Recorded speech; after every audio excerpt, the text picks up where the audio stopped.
No niin, meillä on tässä tällainen pieni käsitutoriaali tässä hetkinen. Minä rupean miettimään, että mitä. Kun tää likaasi kyrpä, niin tää on aina yhtä vaikeata tämä.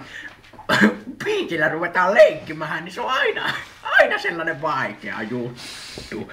No mietitäänpähän, no homot käyttää pusseja, niitä me ei oteta tähän mukaan nyt ei yhtään. No niin, no sitten ruvetaan miettimään.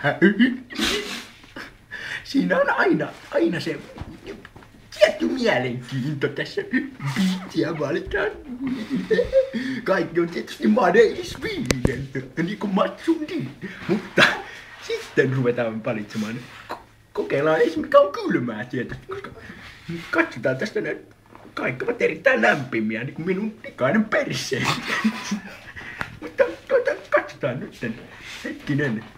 Täällä oikein, tästä näyttää kyllä oikein sopivalta 5 millin iitä. Tästä suittu. En minä näitä koskaan ennen ole käyttänyt perkele. Minä tiedä miten.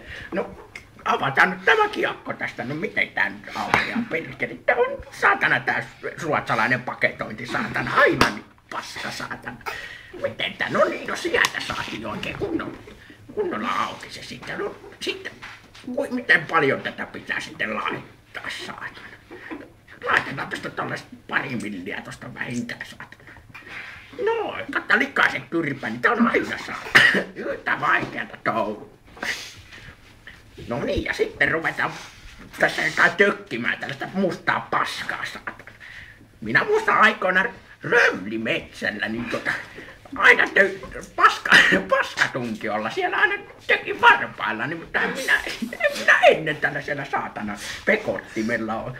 No kokeillaan nyt perkele tämän kerran. Erittäin jännittävää. Kokeillaan nyt miten tää toimii. No siinä alkaa olemaan sopivan kokoinen pala purtavaksi ja sitten laitetaan korkit kiinni ja siihen niin vähän pöydällekin lens, mutta ei se mitään, kun minä olen Röllimetsässä tottunut tällaisen likaisuuteen.